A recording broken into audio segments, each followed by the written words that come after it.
Isang matinik na sundalo si Alvaro Durano. Sa edad na 30 ay hindi na matatawaran ang mga misyon na kaniyang napagtagumpayan. Mga rebelde sa iba't ibang panig ng bansa ang kaniyang napapasuko, buhay man o patay. Madalas din siyang nasa operasyon ng kidnap for ransom at human trafficking. Kinikilala siyang walang kinatatakutan at walang inaatrasang laban. Subalit na makilala niya ang magandang dilag na si Sonia at pumayag itong magpakasal sa kanya, ay walang pag-aalinlangan na pumayag siya sa hiling nito na bumitiw na siya sa serbisyo. Nakilala ni Alvaro si Sonia nang minsang madestino siya sa isang isolated na lugar sa Luzon. Sa lugar na iyon ay talamak ang droga at pang-aabuso ng nakatataas sa mga mahihirap. Isa si Sonia sa kanyang natulungan nang madaanan niya ito na hinaharas at binabastos ng isang anak mayaman sa lugar na iyon. Maganda, maputi at makinis si Sonia. Sino mang lalaki ang hindi mabibighani sa alindog nito at masugi daw nitong maliligaw ang lalaking nagtangka dito. Makailang beses na itong binasted ni Sonia. Hindi nito matanggap ang kabiguan.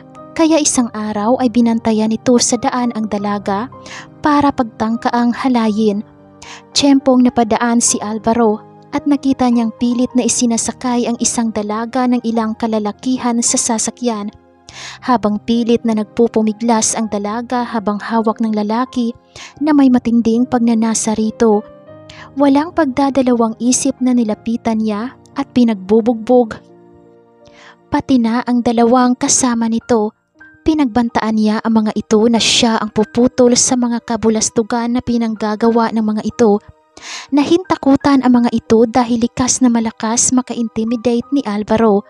Pero makikita ang pinipigilang galit sa mga mata ng lalaki bago sumalta ng alis. Inihatid naman ni Alvaro si Sonia sa bahay ng mga ito. Maraming salamat sa iyong pagliligtas sa aking anak na dalaga.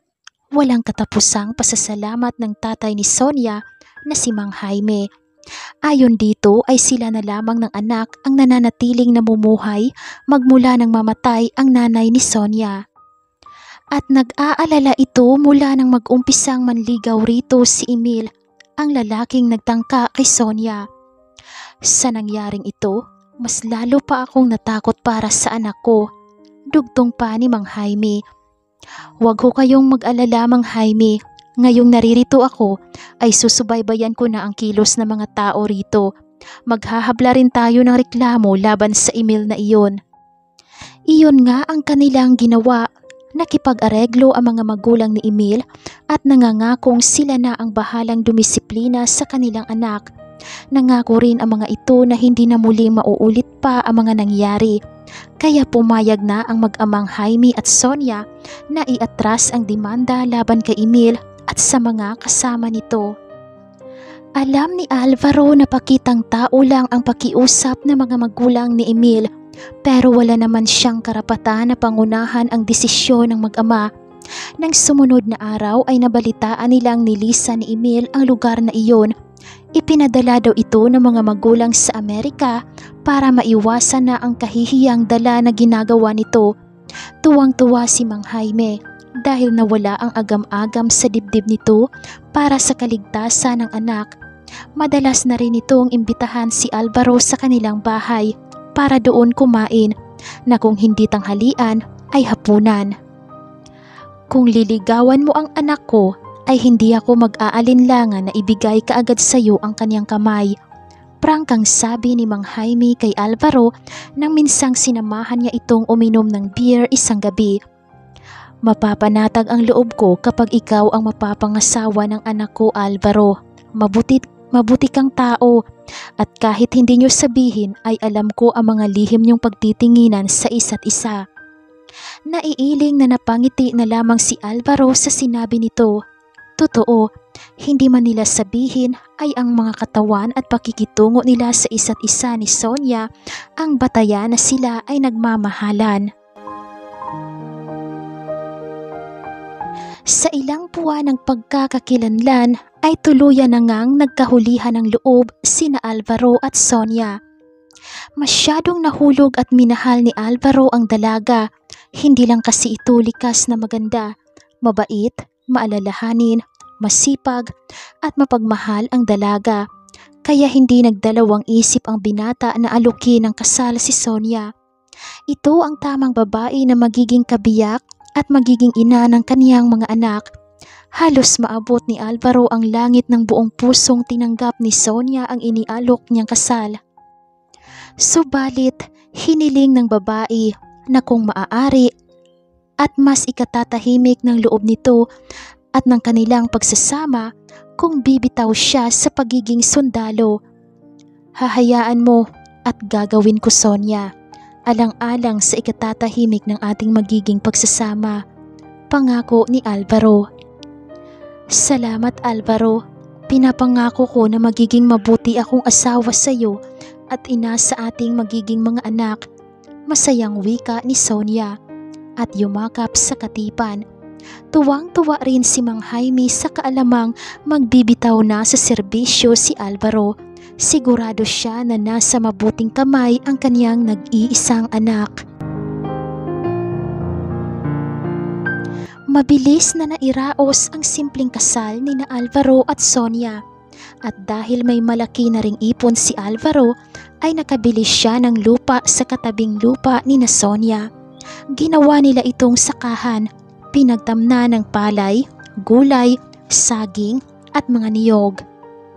May katamtamang laki na bahay ang ipinatayo ni Alvaro, gawa iyon sa purong kahoy. Isinama nila doon na tumira si Mang Jaime. Naging maganda ang pamumuhay ni na Alvaro at Sonia. Simple man at payak, pero maginhawa naman sila sa kanilang kinikita. Mas lalong lumigaya ang mag-asawa nang mabuntis si Sonia at manganak ito ng isang malusog na batang babae. Mas lalong minahal ni Alvaro si Sonia. Ganoon din si Sonia kay Alvaro. Ang kanilang anak ay lumalaking maganda at matalino, subalit ang kaligayahan na kanilang nadarama ay napalitan ng galit, pighati, puot at pagluha dahil sa hindi inaasahang pangyayari. Masayang nanood ng sine ang pamilya ni Alvaro isang araw. Nakagawian na nilang gawin iyon kapag walang masyadong inaasikaso si Alvaro sa bukid o di kaya ay kakatapos lang ng kanilang anihan. Sobrang saya nila ng araw na iyon. Namili sila ng mga bagong gamit sa bahay at mga damit para sa 4 na taong gulang nilang anak na si Lara at pati kay Mang Jaime. Alvaro, mauna na kayo sa bahay at ibibili ko lang ng ice cream itong apo ko sa tindahan ni Aling Selly. Masayang wika ni Mang Jaime. Tay, malapit nang dumilim at palamig na oh. Reklamo ni Sonia. Bata ka, hayaan mo na. Ngayon lang kasi nagtinda ng ice cream si Aling Selly. Nangako ako sa sarili ko na bibili ako kaagad para dito kay Lara. Hayaan mo na, mahal. Wika naman ni Alvaro. Sige ho, tay, mauna na kami. Malayo sa kalsada at mga kapitbahay ang bahay ni na Alvaro at Sonia. May makipot na daanan na kanilang ipinasimento papasok sa kanila. Ang kanilang owner-type jeep na siyang ginagamit nila sa pagluwas sa bayan ay pinagawaan nila ng kamalig sa tabing kalsada na nasasakupan ng kanilang lupain. Madilim ang kabahayan nang dumating sina Sonia at Alvaro. Hindi pa nakasindi ang mga ilaw. Hindi pa masyadong madilim ang kapaligiran, kaya naaaninag pa nila ang bawat sulog sa labas ng bahay. Nagtaka pa si Alvaro ng akmang bubuksan niya ang pinto at hindi iyon nakalak.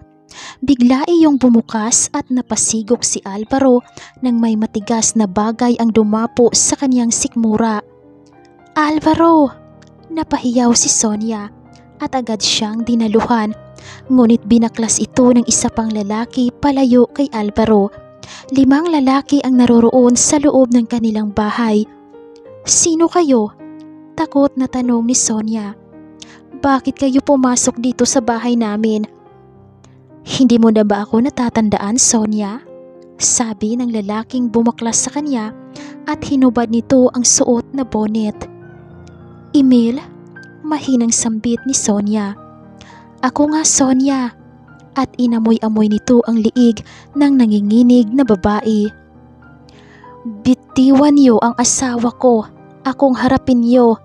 Matigas na wika ni Alvaro at sinubukang tumayo, ngunit isang malakas na tadyak ang pinakawala ng isang lalaki sa kanyang mukha. Hanggang sa 3 na sila ang nagpapalita ng tadyak dito. Lupaypay at duguan si Alvaro na nakahandusay sa may sahig. Nagsisisigaw si Sonia, subalit tinakpan ni Emil ng kanyang kamay ang bibig nito. Pagkatapos ay binusalan ito sa bibig. Namilog ang mga mata ni Sonia nang makitang humugot ng patalim ang isang lalaki. Gayon na lang ang kanyang panginginig nang dire-diretso nitong itinusok sa tagiliran ni Alvaro ang patalim.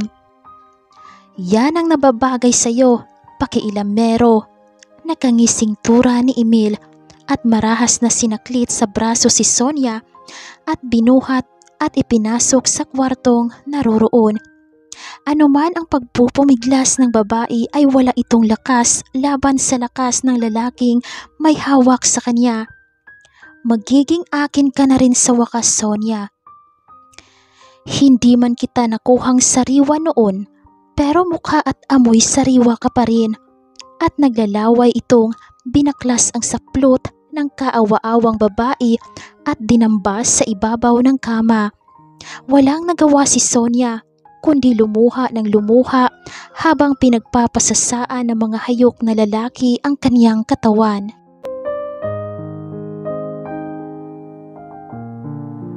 "Alvaro, anong nangyari?" Sigaw ni Mang Jaime nang mabungaran ang manugang na gumagapang at tumatagas ang dugo sa tagiliran nito.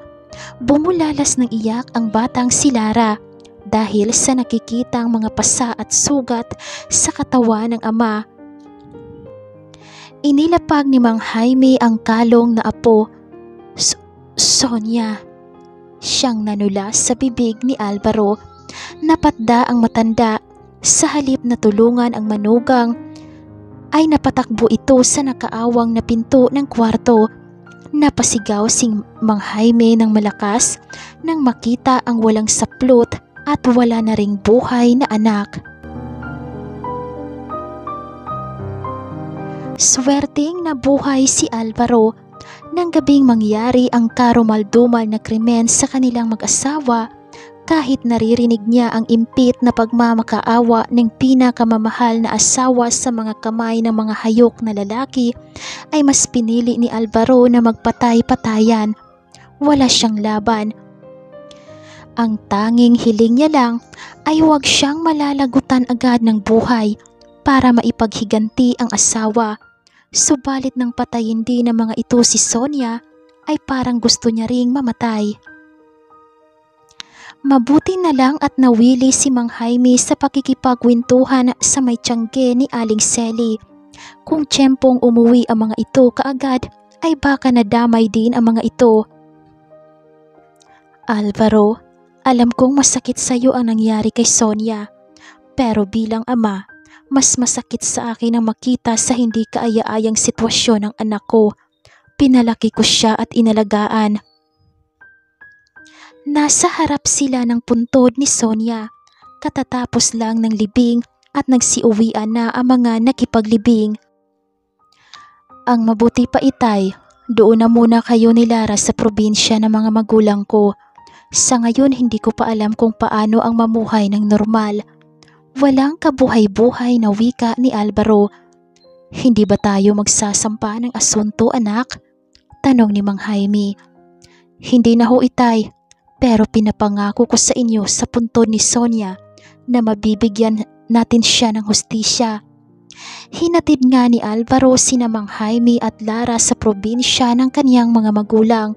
Natuwa naman ang pamilya sa kanilang pag-uwi roon. Subalit na bahala at nalungkot din sa sinapit ng kaniyang pamilya. Hindi rin nagtagal si Alvaro doon. Kaagad siyang nagpaalam sa mga magulang niya at kay Mang Jaime na aalis na. "Alam naming hindi ka namin mapipigilan sa anumang gusto mong gawin. Ang tangi kong masasabi naman ay mag-ingat ka, Alvaro. Bumalik ka para sa iyong anak.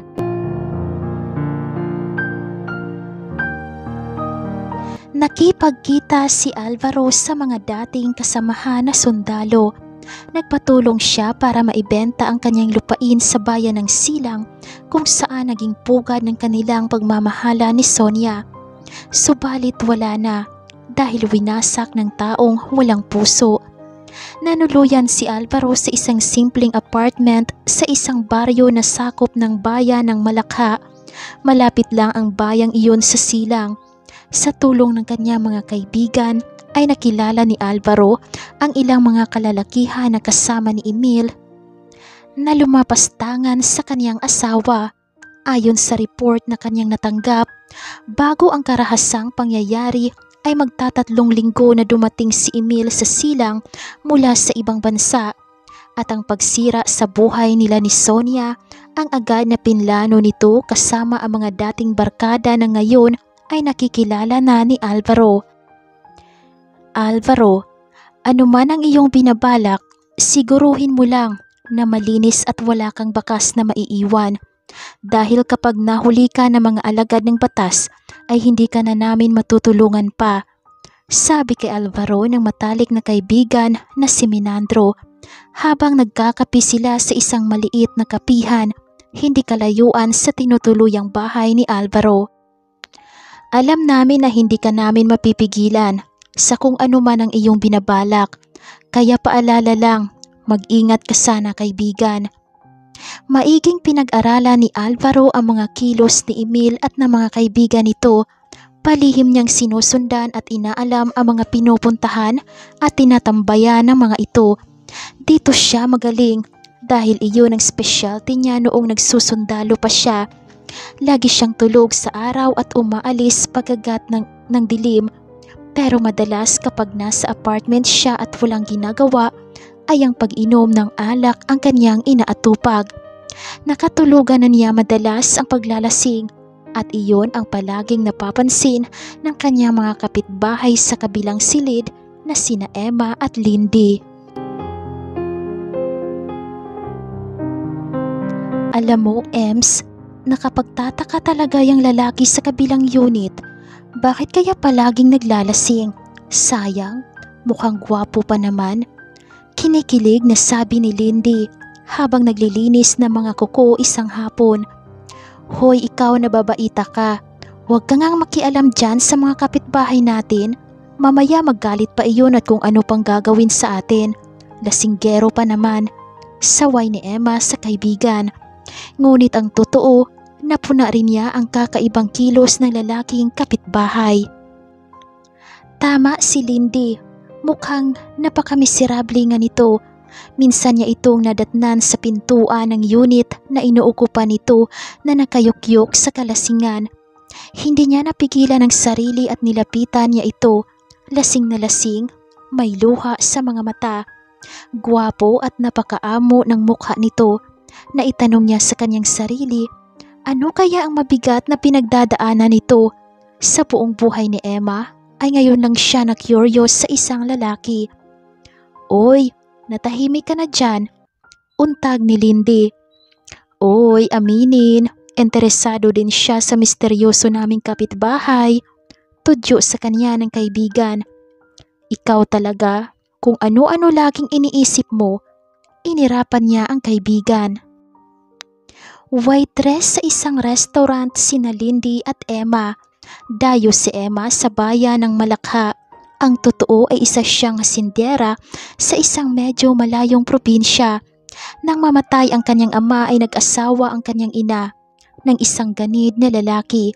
Pinagtangkaan siyang halayin ng kanyang padrasto. Mabuti na lang at nakapanlaban siya.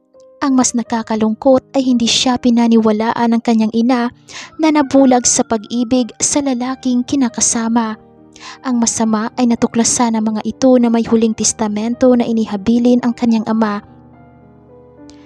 Tanging sa kanya lamang ipinamamahala at iniwan ang lahat ng kanilang ari-arian. Nakapagtataka na wala itong iniwan sa kanyang ina ni isang kusing at nang malaman iyon ng kanyang padrasto na si Rolando ay kinumbinsi nito ang kanyang ina na ipakasal siya sa pamangkin nito na si Johnny. Iyon ang nagtulak kay Emma, kaya niya nilisan ang Hacienda Mirasol. Napadpad siya sa bayan ng Malakha at nagkakilala sila ni Lindy. Naging mabuti silang magkaibigan, nagtutulungan at nagdadamayan. Kung ano-anong trabaho ang pinasukan ni Emma, pero hindi siya nagtatagal. Katulad na lang ng bar and restaurant na pinasukan niya. Natipuhan siya ng isang manyakis na customer. Gusto siya nitong i-table kahit na sinabi niya na hindi siya nagti-table. Sinampal niya ito nang akma siyang hihipuan ito. Ang nangyari ay siya pa ang tinanggal ng manager. Mabuti na lang at nakapasok agad sila ni Lindy sa isang medyo disenteng restaurant. Pero hindi lang iyon, dahil binantaan siya ng manyakis na customer na babalikan siya. Hindi na iyon pinagtuunan ng pansin ni Emma dahil wala na siya sa bar na iyon nagtatrabaho. Ngunit hindi niya inasahan na maaabutan itong nakaabang sa labas ng kanilang apartment isang gabi nang pauwi na sila ni Lindy. "Hi Emma, dito lang pala kita matatagpuan. Alam mo bang miss na kita? Hindi ako makakatulog hanggat hindi kita nasisilayan, nahahawakan at matitikman." Nakangising wika ng manyak na si Waldo. Nanginig ang kalamnan ni Emma sa narinig. Si Lindy ay napakapit sa kanyang braso. "Huwag mo siyang pansinin, Lindy. Halika, pumasok na tayo," bulong ni Emma sa kaibigan. Ngunit bago pa nila maihakbang ang kanilang mga paa papasok sa tarangkahan ng kanilang apartment, ay sinaklit na ni Waldo sa kanyang buhok si Emma. "Aray, bitawan mo ako!" hiyaw ni Emma. "Ano ba? Tulungan niyo kami!"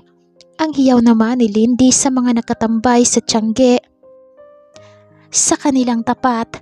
Ngunit nagsipulasan ng alis ang mga iyon. Paano ay may kasama pang dalawang lalaki si Waldo? Nakapwa kipapangit din ang mga pagmumukha. Nakangisiring hinawakan ng mga ito si Lindy. "Sumama ka na lang sa akin ng matiwasay, Emma, at gawin mo ang lahat ng gusto ko. Gagawin kitang reyna, alam mo ba?" At pilit siyang niyayakap ni Waldo at pilit na halikan kaya todo pigla si Emma. Nang hindi pa rin siya binibitawan ni Waldo, ay kinagat niya ito sa braso nito. Kaya lumuwang ang pagkakahawak nito kay Emma, dahilan na nakawala agad ang dalaga sa mga kamay nito. "Matapang ka na babae ka ha?" Akmang sasampalin nito si Emma nang isang kamay ang sumalo sa kamao nito. Napatingin si Emma sa lalaking sumangga kay Waldo. "Doon ka gumawa ng kabulastugan sa malayo, yung hindi naaabot na mga mata ko, dahil hindi ako mangingimi na pumatay ng tao kapag makakakita ako ng mga barakong tulad mo na sinasamantala ang kahinaan ng mga babae." Malumanay ngunit mariin ang pagkakabanggit ni Alvaro sa bawat kataga. "At sino ka para diktahan ako?" Galit na asik ni Waldo. Ngunit napangiwi ng mariing pinipilipit ni Alvaro ang mga kamay na hawak nito. Biglang sugod naman ang dalawang kasama nito. Subalit isang mabilis na sipa at suntok ang sabay na dumapo sa mga ito, dahilan para bumalandra ang mga ito sa lupa. Singbilis yata ng kidlat ang mga kilos ni Alvaro. Si Waldo naman ay isinalya nito sa may pader at sa isang iglap ay nakaumang nasa liig nito ang mahaba at matalas na patalim na hawak ni Alvaro. "Ayoko nang makita pa ang mga pagmumukha nyo rito. Nagkaintindihan ba tayo?" Halos pabulong ngunit napakadiin ng mga katagang iyon ni Alvaro. Si Waldo na kanina ay nagtatapang-tapangan, ngayon ay hindi na maitatago ang pangangatog. Paano'y sa kabila ng maamo at mahinahong mukha ni Alvaro ay nag-aapoy naman ang mga mata nito sa puot. Ayos boss, kung yan ang gusto mo. Awat na, hindi na kami lalaban." Ang sumusukong wika ni Waldo. Nang bitiwan ito ni Alvaro ay dinampot nito ang dalawang kasama. Nang akmang tatalikod na ang mga ito ay bigla ring napahinto na muling magsalita si Alvaro. "Saglit lang." Sininyasan sila ni Alvaro na lumapit rito. Huwag nyo nang gagambalain pa kahit kailan at kahit saan ang dalawang babaeng yan. Dahil hahanapin at hahanapin ko kayo. Nagkakaintindihan ba tayo? Maotoridad na wika ni Alvaro. Parang maamong tupa na nagsipagtanguan ang tatlong lalaki. Opo, boss. At nagpulasa ng alis ang mga ito. Akmang papasok na ng gate si Alvaro nang magsalita si Emma. Sandali, mister. Tumigil si Alvaro sa paghakbang pero hindi lumingon. Salamat sa tulong at malasakit. Ano bang maaari naming gawin para makabawi sa'yo? Walang emosyong sagot ni Alvaro. Ingat kayo. Iyon lang at tuluyan na itong pumasok. Ima girl, parang hindi ako makapaniwala. Kahit pala lasenggo ay may mabuting kalooban palang lalaking yun at napakagwapo pala niya sa malapitan. Kinikilig na bulalas ni Lindy. Parang nakalimutan na nito agad na muntik nang may nangyaring masama sa kanila. Oo nga, Lindy. Hindi ko akalain na ganoon siya katapang. Hindi naman maitago ni Emma ang paghanga para kay Alvaro. Halika, Lindy. Magluluto na tayo ng hapunan. Bigyan natin siya ng ulam. Di kaya ay yayain natin siyang mag-dinner sa atin para makilala natin siya. Ay, go ako dyan, girl. Let's go! Sang-ayon ni Lindy at excited silang pumasok ng apartment.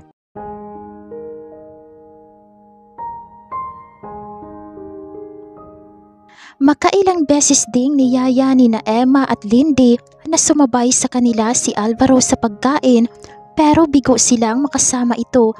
Laging lasing ang lalaki kapag pinagbubuksan sila ng pinto.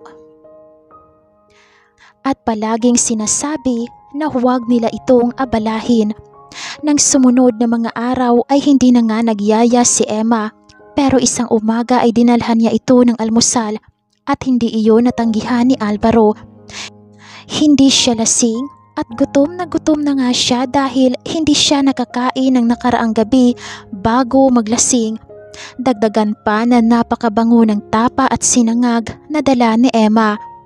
Salamat naman at tinanggap mo na itong alokong pagkain, Alvaro. Kahit hindi mo sabihin, alam kong wala kang pagkain dyan. Masayang wika ni Emma. Tumango lang at tahimik na pumasok ng kanyang apartment si Alvaro. Ayaw niyang palawigin ang pagkakakilanlan nila ni Emma. Sapat na sa kanya na isa itong mabuting kapitbahay na umaalala sa kanya. Hanggang doon lang iyon. Meron siyang misyon na dapat tuparin. Ayaw niyang si Emma ang magiging hadlang. Maganda at mabait si Emma. Kapag nakipaglapit siya rito, ay hindi malayong hindi mahuhulog ang loob niya rito. At ayaw niyang mangyari yun. May pangako siya kay Sonia. Ang kaniyang kawawang si Sonia, malapit na niyang maisakatuparan ang kaniyang paghihiganti. Kompleto na ang kaniyang impormasyon sa mga taong kaniyang sinusubaybayan.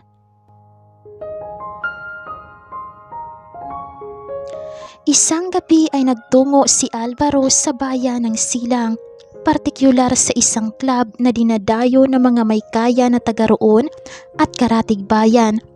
Tahimik siyang naupo sa isang mesa na nasa sulok. Ang kanyang mga mata ay nakatuon sa tatlong lalaki na nagkakasayahan sa mesang hindi nalalayo sa kanya. Ang mga lalaking iyon ay walang iba kundi ang mga kasamahan ni Emil na siyang lumapastangan kay Sonia. Walang pakialam ang mga ito sa paligid at abala sa pakikipagharutan sa mga babaeng ka-table. Alam niyang hindi kasama ng mga ito si Emil sa gabing iyon at mas nakabubuti. Gusto niyang madama nito kung paano unti-unting napapaslang ang mga katropa nito sa krimeng nagawa. Tumayo ang isang lalaki at nagtungo sa comfort room. Iyon na ang kaniyang hinihintay. Kinapa niya ang baril na nakatago sa ilalim ng mesa niya. Inihanda na iyon kanina ng isang waiter na kakilala ng kaibigan niyang sundalo. Nilagyan niya iyon ng silencer at itinago sa mahaba niyang jacket. Saka siya tumayo at unti-unti nang lumapit sa mesa ng mga ito. Dahil puro abala sa pakikipagsaya at lasing na ang karamihan, kaya walang makakapansin sa kanyang gagawin. na makalapit ay tahimik na pinagbabaril niya ang mga ito. Napasigaw ang tatlong babae nang makita na bumulwak ang dugo sa dalawang lalaking kasama. Agad na humalo si Alvaro sa mga nagsisipagsayawan. Nagkagulo na ang mga tao. Nakita niyang palabas ng comfort room ang isang lalaking punterya niya. Napatanga ito sa mga nagkakagulo. Agad niya itong nilapitan at inakbayan. Sabay tutok ng baril sa tagiliran nito. Sumama ka sa akin ng tahimik. Kung ayaw mo na dito pa lang ipapatayin din kita.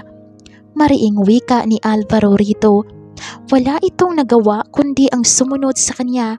Halata ang panginginig nito. Na makarating sa parking lot ay tinungo nila ang sasakyan ng lalaki. Sige, mag-drive ka lang at may pupuntahan tayo. Mando ni Alvaro. Sino ka at anong kailangan mo sa akin? Tanong nito. Hindi pa kasi nito nakikita ang kanyang mukha sapagkat maliban sa malamlam ang mga ilaw ay nakasombrero si Alvaro ng malapad. Sino ako? Bakit? Marami ba ang ginawa niyo ng kalapastangan at hindi niyo na matatandaan ang mga ito? Ipapaalala ko sa iyo, ako lang naman ang asawa ng babaeng pinagsamantalahan niyo at kinitla ng buhay. Mga hayop kayo. Matigas na wika ni Alvaro at idiniin pa ang dulo ng baril sa baywang nito. Alvaro? Maang nabigkas ng lalaki na napalingon sa gawin niya. Tumpak! Sagot ni Alvaro at binigyan ito ng isang malakas na suntok. Mabuti at naalala mo. Alvaro, huwag mo akong patayin. Maawa ka. Napasabit lang ako sa panggo-good time ni na Emil. Drive, utos ni Alvaro rito at itinutok sa sintido nito ang dulo ng baril. Agad namang tumalima ang lalaki. Inutusan ito ni Alvaro na magmaneho patungo sa medyo liblib na lugar, malayo sa kabahayan. Pagguwa na ipinatigil niya ang sasakyan sa isang tabi kung saan madilim na ang parte na iyon ng kalsada. Alvaro, anong gagawin mo sa akin? Nanginginig na tanong ng lalaki. Subalit sa halip na sagutin ay walang pag-aalinlangan na kinalabit ni Alvaro ang baril na nakatutok sa sintido ng lalaki. Napayupyup na lang ito sa manibela.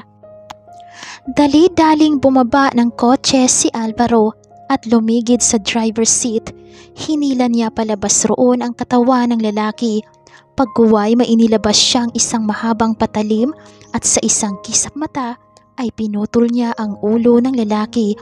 Inilagay ni Alvaro ang ulo ng lalaki sa passenger seat. Iniwanan ang katawan at sumakay siya ng kotse at pinasibad iyon palayo sa lugar na iyon. Nang gabi namang iyon ay hindi dalawin ng antok si Emma. Walang tigil siyang pabiling-biling sa higaan. Mabuti na lang at tulog mantika si Lindy at hindi ito naiistorbo. Dahil kung magkataon ay tampula naman siya ng panunukso nito. Sasabihin nito na in love siya kay Alvaro kaya hindi siya makatulog. Pero bakit nga ba? Talaga bang nahuhulog na ba siya sa misteryosong kapitbahay? Kung ang pagbabatayan ay ang hindi nito pagkawadlit sa kanyang isipan, palagi niya kasi itong naiisip. Maging sa kanyang panaginip ay dinadalaw siya nito. At sa kahit ano na kanyang ginagawa ay lumilitaw ito sa kanyang balintataw. Napabuntong hininga si Emma. Napapitlag siya nang marinig ang mahinang pagbukas ng gate. Bumilis ang tibok ng puso niya. Hindi siya maaaring magkamali. Kahit hindi niya titingnan, alam niyang si Alvaro iyon. Ito lang naman ang madalas na inuumaga ng uwi. Hindi napigilan ni Emma ang kaniyang sarili. Mabilis siyang bumangon. Ilang araw na niyang hindi nakikita si Alvaro at inaamin niyang namimiss niya ito. Wala na siyang pakialam kung ipagkanulo man siya ng kaniyang nararamdaman. Basta gusto niyang makita si Alvaro. Hinagilap niya ang kanyang roba at isinuot. Sa kadahan-dahan siyang lumabas ng kwarto nila ni Lindy. Eksaktong pagbukas niya ng pinto palabas ay siya namang pagbubukas ni Alvaro ng pinto ng unit nito. "Alvaro?" Tawag ni Emma. Napatigil ito. "Mag-umaga na. Bakit gising ka pa, Emma?" Tanong nito na hindi lumingon sa dalaga. Nagbabanyo lang ako nang marinig ko na bumukas ang gate." Pagsisinungaling ni Emma. "Naisip kong baka ikaw ang dumating. Ilang araw na kasi kitang hindi nakikita dito." "Hindi ka na dapat lumalabas kapag ganitong oras ng gabi, Emma." Parang tatay na wika ni Alvaro. Alam ko, pero masisisi mo ba ako kung gusto kitang makita kahit saglit lang?" Pag-amin ni Emma. Hindi ko alam kung bakit pero namimiss kita." Sa narinig ay biglang napatingin si Alvaro sa dalaga. Matiim. "Hindi mo dapat maramdaman iyan sa isang katulad ko, Emma. Hindi mo ako kilala." Wala akong pakialam kung sino at ano ka, Alvaro. Basta masaya ako na nakikita kita rito. Sana huwag mong ipagdamot yun." "Matulog ka na, Emma. Gusto ko na ring magpahinga." Iyon lang at tuloy-tuloy na itong pumasok sa loob ng unit nito. Naiwang nakatunganga si Emma. God, ano ba itong ginawa niya? Ang mga pinagsasabi niya. Bigla siyang nakaramdam ng hiya. Nanlalambot ang mga tuhod na bumalik si Emma sa kwarto nila ni Lindy. Nang mahiga ay hindi niya napigilan ang mapaluha. Bakit siya umibig sa lalaking napaka-imposible ng pagkatao? Kinabukasan ay hindi niya naitago kay Lindy ang nararamdaman. Ikinuwento niya rito ang kagagahang ginawa. "Napakatanga ko talaga, Lindy. Sa ginawa ko, baka tuluyan na tayong iwasan ni Alvaro." "Anong katangahan yang pinagsasabi mo, Emma? Tama lang ginawa mo. Kung siya lang hihintayin mo, mamumuti lang yung mga mata mo sa kahihintay, wala kang mapapala. Dahil ang alam lang nun ay ang maglasing. Mabuti na yang nasabi mo ang naisaloob mo. Kung gusto ka rin niya, di masaya. Pero kung hindi, edi pasensya." Pagtatalak ni Lindy. "Lindy naman, kung magsalita ka parang mangungutang lang tayo doon sa tindahan na. Damdamin ko kayang pinag-uusapan natin dito." Inirapan niya ang kaibigan.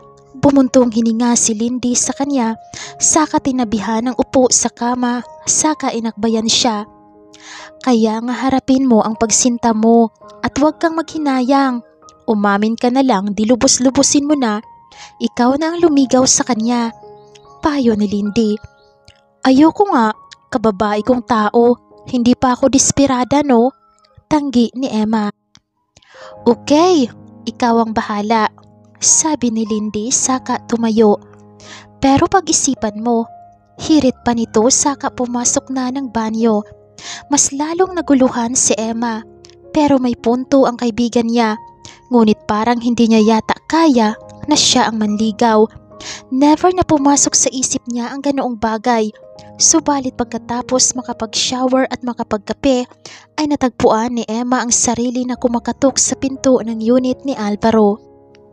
"Oh, Emma," simpleng bungad ni Alvaro pagkabukas nito ng pinto. Parang napaurong yata ang dila ni Emma. Paano ay bagong paligo si Alvaro? Basa pa ang buhok nito at amoy na amoy niya ang panlalaking sabon nito. At napakalinis nito sa suot na white t-shirt. "May kailangan ka ba, Emma?" Tanong ni Alvaro. Wala.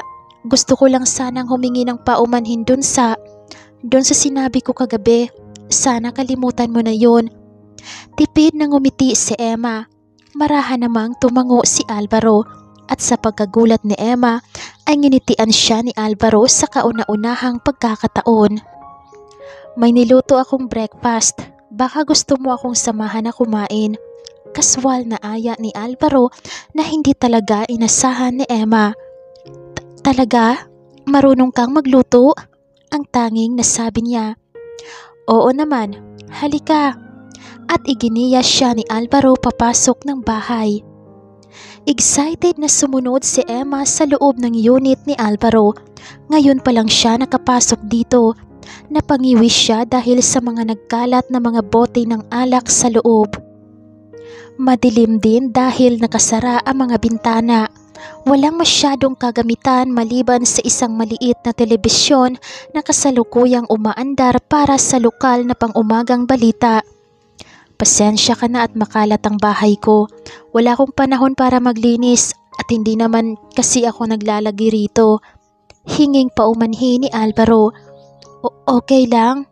Matipid na sagot ni Emma kahit na marami siyang gustong itanong sa lalaki. Nagsimulang maghain si Alvaro sa maliit na lamesang naroroon. Pino at maliksi ang mga kilos nito. Ilang saglit pa ay magkaharap na sila sa hapag. Nilagyan ni Alvaro ang kanyang plato ng kanin at pritong itlog. Naglagay din ito ng tubig sa baso at inilapag sa tabi niya. Parang nakasanayan na nitong gawin iyon. Nagsimula silang kumain. Alvaro, huwag mo sanang mamasamain. Pero mag-isa ka na lang ba sa buhay?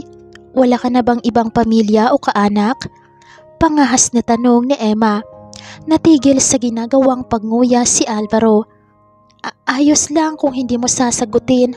Naiintindihan ko. Kinakabahang bawi ni Emma. Meron akong isang anak na babae. Iniwan ko sila ng biyanan kong lalaki sa mga magulang ko. May naasikaso kasi akong importanteng bagay. Parang walang anumang tugon ni Alvaro saka ipinagpatuloy ang pagkain. May asawa ka na pala. Parang may bumara sa lalamunan ni Emma. Tuluyang napatigil sa kanyang pagkain si Alvaro. Uminom ito ng tubig saka tumayo. Binuksan ng maliit na siwang ang isang bintana at tumanaw ito sa labas. Wala na siya, Emma. Binaboy siya at pinatay ng mga walang hiyang tao dito sa mundo. Dinig na dinig ko ang kanyang mga sigaw at pagmamakaawa. Pero wala akong nagawa. Marami sila at hindi ako nakapaghanda. Walang emosyong pagkukwento ni Alvaro. Marahil pinatitigas na nito ang nadarama. Napatutop sa kanyang bibig si Emma. Gimbal siya sa narinig. Hindi niya akalain na ganoon kapait ang naranasan ng lalaki na natutunan niyang ibigin.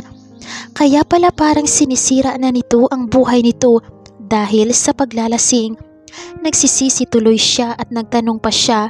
Pero sa kabilang banda ay maigi na nga dahil kahit paano ay makikilala niya ang pagkatao nito. Tumayo si Emma para aluin sana si Alvaro nang isang nakakagimbal na balita sa telebisyon ang pumukaw sa kanila. Ayon sa local news anchor, natagpuan sa labas ng bahay ng isang dating konsihal sa bayan ng Silang ang isang pugot na ulo. Nakabitay sa labas ng gate.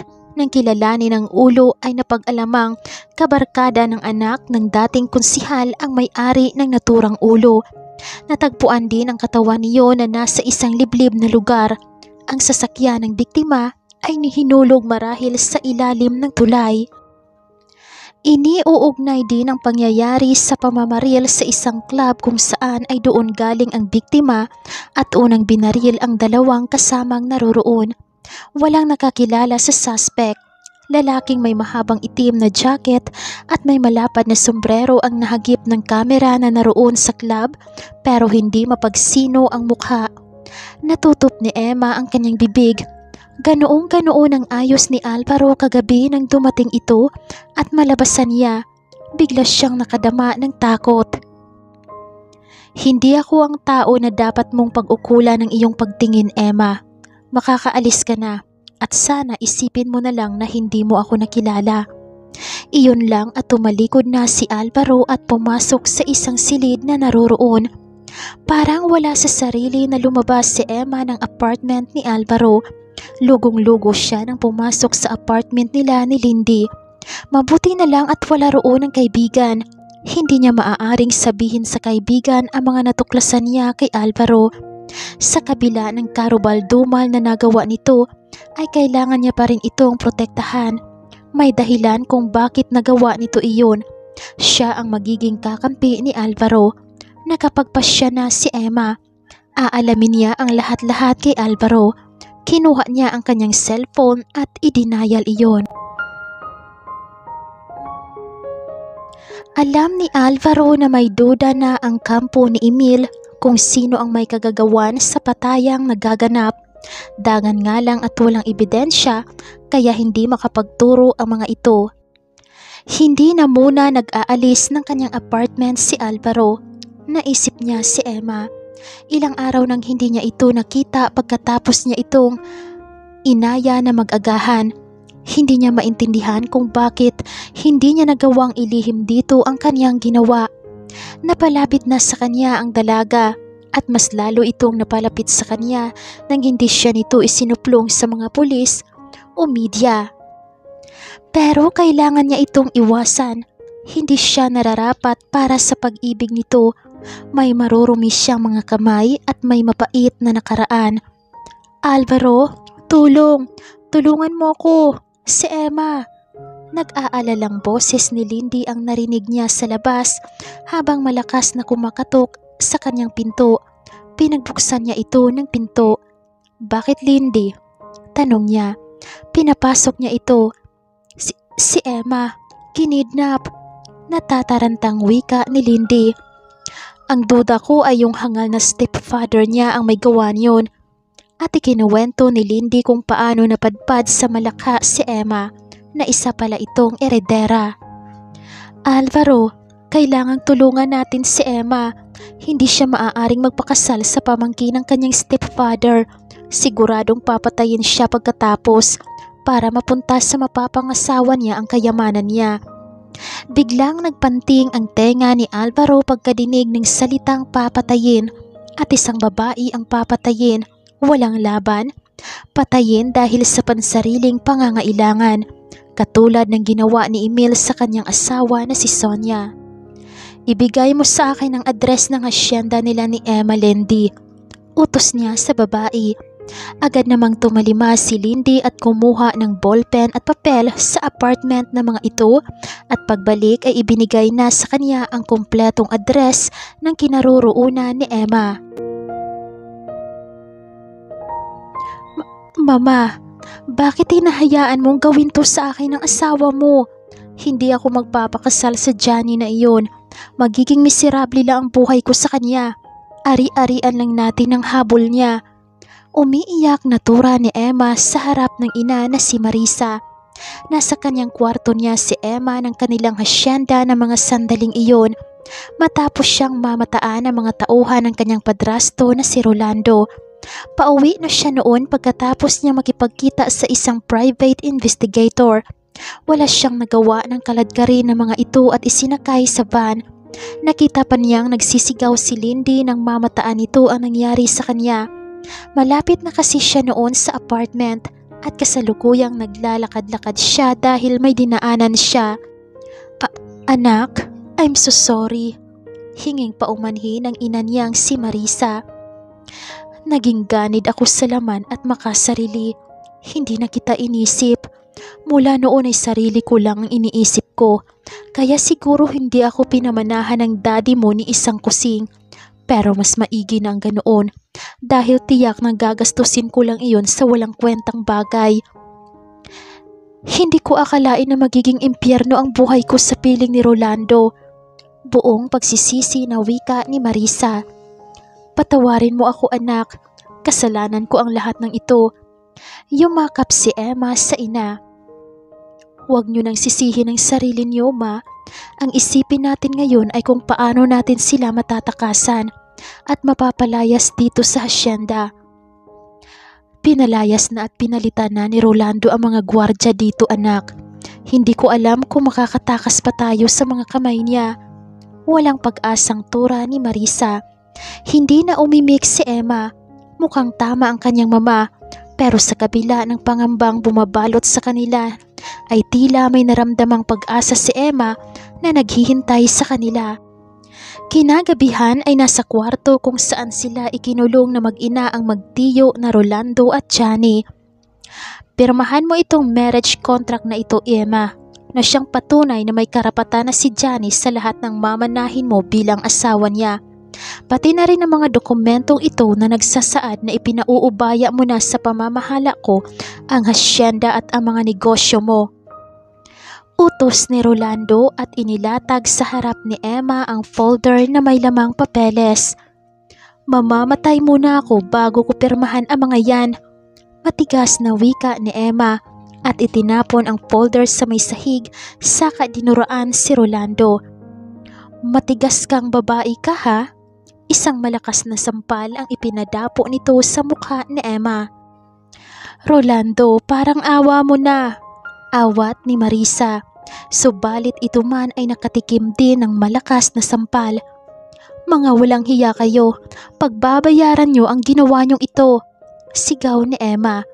Walang pangingyeme na sinaklit siya ni Johnny sa buhok.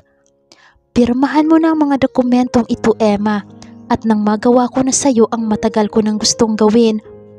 Akmang hahalikan nito si Emma ng sunod-sunod na putok ang kanilang narinig. Ano yon? Maang na tanong ni Rolando. Tingnan niyo kung ano yon. Utos nito sa dalawang tauhan na kasama ng mga ito sa kwarto. Agad namang tumalima ang mga ito. Maya-maya ay wala ng tigil ang putukan. Tito, mukhang napasok tayo. Mga pulis kaya yon? Litong tanong ni Johnny. Imposible. Galit na tugo ni Rolando na akmang lalabas ng kwarto, ngunit biglang bumukas ang pinto at pumasok ang tatlong sundalo na may hawak na matataas na kalibre ng baril. Nakatutok ang mga iyon kina Rolando at Johnny. Anong ibig sabihin nito? Matigas na tanong ni Rolando. Sa pulisya na kayo magtanong at magpaliwanag, sabi ng isang sundalo. Kaagad ng mga ito na itinulak palabas ng kwarto sina Rolando at Johnny. Nagkukumahog naman na sumunod ang nanginginig na sina Emma at Marisa. Sa ibaba ay may naghihintay na mga pulis doon. Agad na pinusasa ng mga ito ang magtiyo. Sumunod na lang kayo ma'am sa presinto para sa agarang pagsampa ng kaso laban sa kanila. Sabi ng isang pulis kina Emma at Marisa. Kami nang bahalang maghatid sa kanila doon. Mungkahi ng isang sundalo. Nagkamayan ang mga ito. Ilang sandali pa ay dala na ng mga pulis sina Rolando at Johnny. Marami hong salamat sa tulong nyo. Pero paano nyo ho na lamang nasa panganib kami ni Mama? Tanong ni Emma. Mga kaibigan at dati kaming kasamahan ni Alvaro, Miss Emma. Ituring mo na rin kami na mga kaibigan. Huwag na rin kayong mag-aalala. Dahil magmula ngayon ay hindi na kayo magagalaw ng mga taong yun. Sagot ng sundalong nagpakilalang kaibigan ni Alvaro. Napaluha si Emma sa narinig. Mas lalong lumobo ang paghangang nadarama para kay Alvaro. Nang itanong niya kung nasaan si Alvaro, ay sinagot lang siya ng sundalo na tanging panahon lang at oras ang muling makakapagtagpo sa kanila. Malungkot na tumango na lang si Emma. Samantala, isang nakakapanghilakbot naman na pangyayari ang naganap sa bayan ng Silang. Natagpuan si Emil at ang isang kasama nito na wala ng buhay sa loob ng kwarto ng isang bahay aliwan. Wasak ang pribadong pang-ibabang katawan ng mga ito at may tarak ng punyal sa dibdib. Naging palaisipan sa nakakarami ang assassination na nangyari sa grupo ni Emil, subalit walang makapagtuturo kung sino ang salarin sapagkat walang bakas ng ebidensyang naiwan. 5 buwan ang matuling lumipas. Matapos ang mga kaganapan ay normal na namuhay si Alvaro sa piling ng kanyang pamilya kasama ang anak at si Mang Jaime. Pilit nilang paghilumin ang sugat ng nakaraan. Alvaro, may naghahanap sa iyo anak. Tawag ni Mang Jaime kay Alvaro isang tanghali. Nasa likod bahay siya at namamahinga. Kadarating niya lang mula sa bayan dahil may kinausap siyang tao doon para sa balak niyang negosyo sa palengke. Minungkahi siya ng mga dating kasamahan sa sundalo na bumalik sa serbisyo pero tumanggi siya. Bumangon siya mula sa kinahihigaang papag at nang humarap siya sa biyanan ay natuon kaagad ang kanyang mga mata sa babaeng kasama ni Mang Jaime. Emma, sambit niya. Iwan ko muna kayo at babalikan ko lang iyong niluluto ko. Paalam ni Mang Jaime at tumalikod na matapos tumango ni Alvaro. Nginitian naman ito ni Emma. Nilapitan naman ito ni Alvaro. Emma, napasyal ka. Paano mo nalaman itong sa amin? Tanong ni Alvaro at inilalayan itong makaupo sa papag na naroroon. Hindi naman mahirap hanapin itong sa inyo, sagot ni Emma at hinarap si Alvaro. Gusto talaga kitang makausap. Gusto kong magpasalamat sa tulong mo para sa amin ni Mama. Sinabi sa akin lahat ni Lindy. Ikaw ang nagpadala ng mga sundalo sa hasyenda para mailigtas kami ng Mama sa mga kamay ni na Rolando at Johnny. Ginawa ko lang ang nararapat para makatulong sa kapwa ko, Emma. Mabuti naman at ligtas na kayo. Hindi, Alvaro. Hindi ako naniniwala na ginawa mo iyon dahil gusto mo lang akong tulungan. Hinaplos ni Emma ang magkabilang pisngi ni Alvaro. Sabihin mo sa akin na ginawa mo iyon dahil mahalaga ako sa iyo, Alvaro. May pagsusumamo sa boses ni Emma. Mahalaga ka sa akin, Emma, bilang tao at kaibigan. Huwag mo nang bigyan ng iba pang kahulugan. Iyon lang ang kaya kong ibigay. Hinawakan ni Alvaro si Emma sa magkabilang balikat. Maganda ka, Emma. Dalaga at bata pa. Hintayin mo ang lalaking mas nararapat sa'yo dahil hindi ako iyon. Magulo ang buhay na pinanggalingan ko. Minsan ang naging madilim ang landas na tinahak ko. Hindi ako nababagay sa'yo at may anak na ako. Wala akong pakialam. Pumiksi si Emma mula sa pagkakahawak ni Alvaro, saka tumayo at nagpalakad-lakad. Maya-maya ay hinarap siyang muli. Hindi mo naman ginusto ang mga pangyayaring yun sa buhay mo, Alvaro. Karapatan mo naman ang muling lumigaya. Kayo ng anak mo. At tanggap kita kahit ano at sino ka pa. Bumuntong hininga si Emma. Pilit pinipigilan ang nagtatangkang luha sa mga mata. Sige, Alvaro, aalis na muna ako. Sana kung sakali na handa ka ng magmahal muli, ay ako na sana ang ititibok ng puso mo. Buong pagmamahal ng initian ni Emma si Alvaro bago tuluyang tumalikod. Nakasalubong nitong muli si Mang Jaime. Nginitian din ito ang matanda. Tutuloy na ho ako, Mang Jaime. Sige, anak. Nagtatakang nilapitan ng matanda ang walang kakibo-kibong si Alvaro. Ano ang nangyari sa batang yon at parang maiiyak? Tanong ng matanda. Maging masama ba akong asawa kay Sonia, Tay? Kung muli kong buksan ang puso ko para sa bagong pag-ibig? Tanong ni Alvaro. Naku, ang batang ito. Tumabi si Mang Jaime sa pagkakaupo ni Alvaro sa may papag saka siya inakbayan. Hindi masama na muli kang magmamahal, anak. Wala na si Sonia at kahit ano ang gagawin natin ay hindi na siya muling babalik pa sa mundo nating mga buhay. Hayaan mo na muli kang sumaya, anak. Tingin ko ay mabait na bata si Emma. Ibinibigay ko sa iyo ang aking basbas. Sa unang pagkakataon mula nang mamatay si Sonia, ay napahagulhol si Alvaro na yumakap sa butihing biyanan. Napakasarap ng tulog ni Emma nang nagdaang gabi, kaya maganda at magaan ang gising niya. Mula kasi nang puntahan niya si Alvaro ay halos wala siyang sapat na tulog. Lagi niya itong iniisip sa bawat gabi at iniiyakan. Bakit kasi sa isang tulad pa ni Alvaro siya umibig? Napakaswerte ng asawa nito. Binao nito hanggang sa hukay ang puso ni Alvaro. Mag-iisang linggo na mula nang ito'y dalawin niya at tanggihan nito ang pag-ibig niya. Pero naintindihan niya ito. Sobra itong nasaktan. Dalangin niya na sana darating ang panahon na maalala siya ni Alvaro at matutunang mahalin. Mapait siyang ngumiti saka bumangon. Naligo si Emma at nagbihis. Linggo ng araw na iyon. Magsisimba siya at ipapa sa Diyos ang kanyang puso. Niyaya niya ang ina pero may gagawin daw ito. Nagtaka siya pero hindi na lang niya inintindi iyon. Masaya siya sa malaking pagbabago ng inang si Marisa. Hindi na ito gumagala, sa halip ay abala ito sa pag-aasikaso ng bahay at mga tauhan sa asyenda. Hindi daw nito akalain na mas na-enjoy nito ang magstay at makisalamuha sa mga tauhan ng asyenda kesa daw sa pakikipag-party nito noon. Sana ginawa ko na ito noong nabubuhay pa ang iyong papa. Minsan ay malungkot nitong sabi. Ma, huwag na ho kayong mag-isip sa nakaraan. Ang importante ay ang kasalukuyan at ang pagbabago. Salamat anak. Pagkatapos magsimba ay dumaan muna si Emma sa puntod ng ama.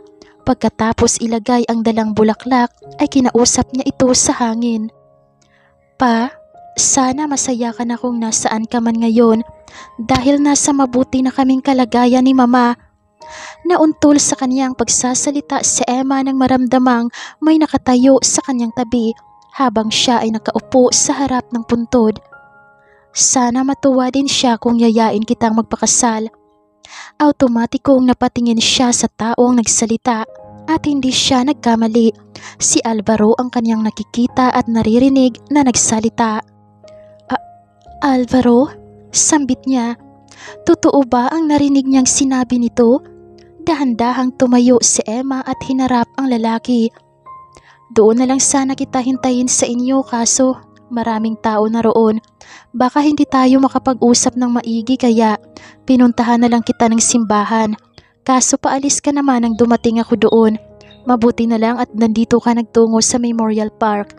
Dito makapag-usap tayo ng masinsinan. Tumanaw si Alvaro sa malayo pagkuway bumuntong hininga. Hindi tuminag si Emma.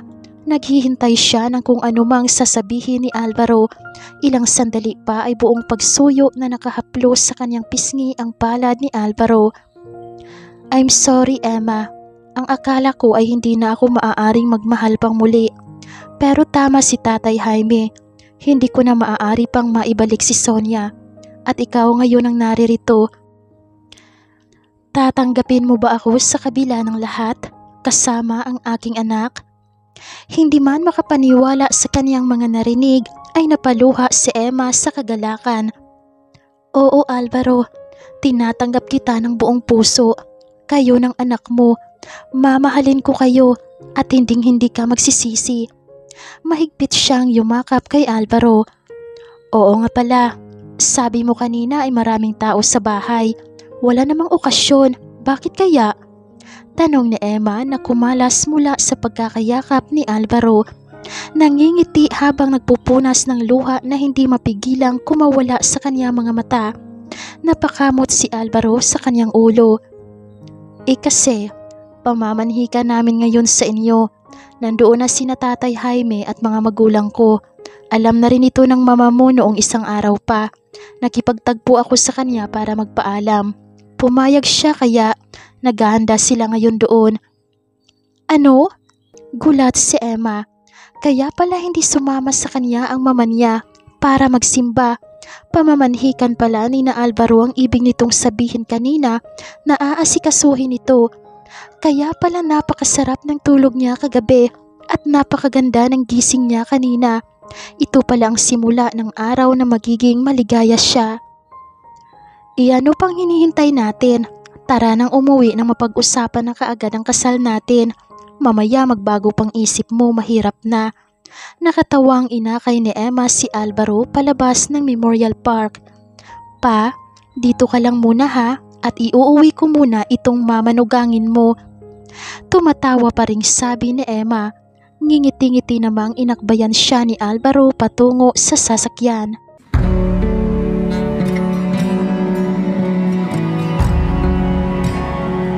Mahirap bumangon mula sa masakit na nakaraan, pero habang tayo ay nabubuhay, ay kailangan nating harapin ang bukas at kasalukuyan. Kailangan din nating tanggapin na may mga pangarap tayo na hindi mapapasa atin dahil iba ang kapalaran na nakalaan sa atin. Masakit man ang nakaraan ni Alvaro, ay pinagpatuloy niya ang buhay sa piling ng kanyang asawa ngayon na si Emma. Nawala man si Sonia, ngunit ito'y mananatiling parte ng isang bahagi ng buhay ni Alvaro. Hanggang dito na lang, maraming salamat sa inyong pakikinig. Hanggang sa muli!